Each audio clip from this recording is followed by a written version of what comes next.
saat buat kesepakatan itu, MOU itu, ya kami sebagai warga masyarakat ada nggak dilibatkan? Tidak ada. Ya kalau ada mungkin kami juga nggak kecewa. Oh, kecewa sama siapa, Bapak? Ya Jos sama kepala desa dong. Kenapa? Sama.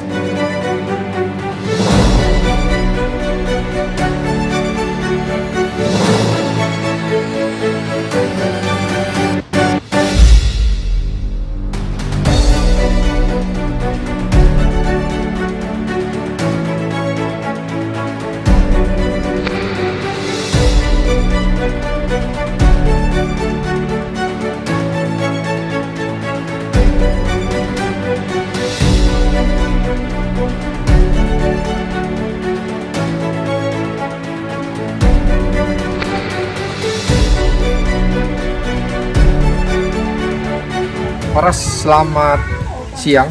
Saya Fernandus Tanggang, Green Beta TV. Hari ini kita berada di lokasi wisata yang 3 tahun lalu diresmikan oleh Presiden Republik Indonesia, Presiden Jokowi, bagian daripada program Danau Toba sebagai destinasi pariwisata nasional. Dan 3 tahun setelah pembangunan tersebut, Utaraja menjadi objek wisata. Ini menimbulkan sebuah konflik kepemilikan tanah, di mana kita lihat di sini ada garis line yang dibuat oleh pemilik tanah. Ia mengaku bahwa belum beres persoalan daripada hak pakai yang dijanjikan oleh pemerintah desa kepada beliau. Nah, untuk mengetahui lebih lanjut bagaimana sih sebenarnya persoalan yang ada, kita akan langsung berbincang bersama tokoh masyarakat yang sekaligus sebagai ketua wisata Utaraja, yaitu Hamang Haposan Simarmata. Horas, Amang. Horas. Apa kabarnya? Sehat, Bang? Selamat tahun baru sebelum ini. Selamat tahun baru. Iya. Nah, langsung saja Bang Haposan Simarmata. Ini kita lihat ada garis lain yang dibuat katanya oleh pemilik tanah atas nama Kolonel Nasib Simarmata sebagai pemilik yang katanya juga mempunyai sertifikat atas ini. Nah, boleh tahu Pak Simarmata, apa sih yang menjadi persoalan sehingga ini di garis lain dan kapan dimulai garis lainnya? Kita juga perlu jelaskan ya, di garis lain mulai dari semenjak awal Desember. Ya, oleh pemilik tanah tentu Bapak Kolonel Purnawirawan Nasib Simarmata. Iya. Yang kita tahu beliau menagih janji, ya kan? Menagih janji, katanya ada kesepakatan antara pemerintah desa dengan beliau Pak Kolonel Simarmata yang tidak kunjung terrealisasi sampai dengan saat ini. Oke. Boleh tahu itu realisasi janjinya dalam bentuk gimana itu kemarin? Kita juga kurang tahu ya. Yang intinya seperti ini ya, kita sebagai masyarakat tahunya ya ini terbangun dan diresmikan Jokowi Februari 2021. Iya. Bahwa kita anggap ini sudah menjadi ya hak masyarakat ya, karena memang dari awal juga PUPR menjanjikan ketika ini selesai dibangun dan akan hibah langsung kepada masyarakat. Nah, kemudian ketika ini terbangun dari awal sampai akhir ya karena PUPR juga ya mengharapkan mereka juga mau membangun di atas lahan yang clear and clear. Tapi kenapa Pak Kolonel Simarmata sampai sekarang merasa ini belum ada dihibahkan dan bahkan sampai meminta surat MOU? Ya, tentang kemudian ada perjanjian atau kesepakatan khusus antara kepala desa dengan pemilik lahan Kolonel Simarmata. Ya, kami sebagai masyarakat ya nggak tahu tentang itu. Ya. Oke, baik. Saya pernah wawancara Pak Kolonel Simarmata. Ya. Dia mengatakan bahwa awalnya dia belum menyetujui ini dijadikan toilet umum, tetapi karena terus didekati, dirayu oleh Pak Raja Simarmata sebagai kepala desa, akhirnya dan juga bersama keluarga lain, akhirnya dia setuju ini untuk dijadikan toilet dengan perjanjian hak pakai. Dan kemarin ketika itu Pak Nasib Simarmata meminta ada MOU untuk pinjam pakai tersebut, apakah 5 tahun atau bagaimana. Nah, ternyata sampai hari ini kata menurut Pak Raja Simarmata 4 tahun belum juga diterbitkan MOU itu, sampai sebelum, padahal perjanjian sebelum dipakai, sebelum dibangun sudah ada MOU. Nah, bagaimana Anda melihat ini? Kenapa kepala desa sampai saat ini belum juga memberikan semacam MOU yang dijanjikan kepada Pak Kolonel Simarmata? Baik, jadi mungkin ini ceritanya ya berulang-ulang ya kan. Jadi yang pasti ya kami sebagai warga ya kan punya kesimpulan bahwa ini sudah menjadi haknya Huta, ya kan, sudah haknya Huta.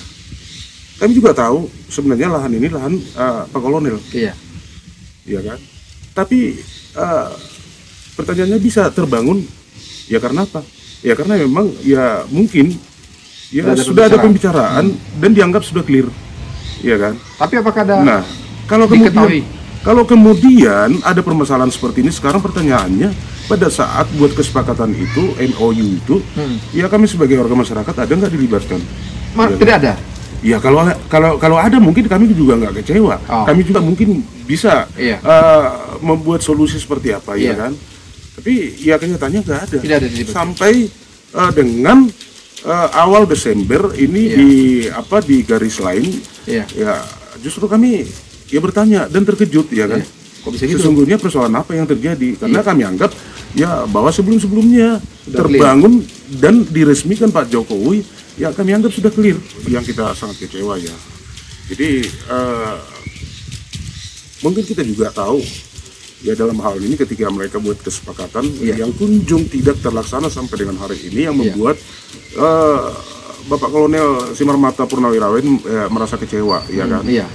Ya pasti kecewa ya, karena tidak kunjung juga terrealisasi sesuai dengan kesepakatan perjanjian yang mereka buat, ya kan. Nah, jadi ya kami sebagai masyarakat ya kecewa banget lah dengan itu. Ya kalau mungkin awalnya kami dilibatkan dalam pembicaraan tersebut, ya kecewa sama siapa Bapak? Ya jelas sama kepala desa dong.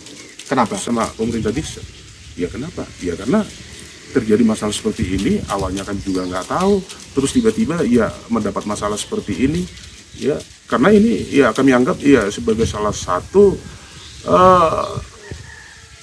yang memang gimana ya, yang vital lah mereka buat kesepakatan, dan sampai dengan saat ini dia tidak kunjung dipenuhi oleh kepala desa, ya dianggap berbohong, ya otomatis ya Kolonel Simarmata juga kecewa, ya. Dan kita juga sebagai masyarakat ya kecewa, benar-benar kecewa. Baik, kembali kepada fungsi daripada toilet ini.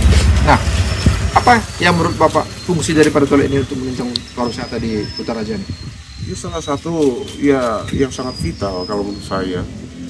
Ya, kenapa ini dibangun? Ya karena menunjang ya, prasarana juga untuk ya wisatawan yang masuk ke kota kita, ya kan. Ya pasti ya setiap kunjungan wisata yang seperti apa juga bentuknya, memang yang menjadi persiapan pertama itu ya pasti harus toilet, ya kan. Ya saya anggap ini ya paling vital. Tapi ini membantu untuk para wisatawan. Ya membantu sekali ya, karena ya setiap mereka datang ke sini memang ya selalu yang menjadi pertama turun dari misalnya kendaraan, kamar mandi dulu ya. Ya pasti nanyain kamar mandi, toilet dulu ya. Ya terus sekarang setiap kali ditanyakan kamar mandi kita juga jawabnya ya sangat susah.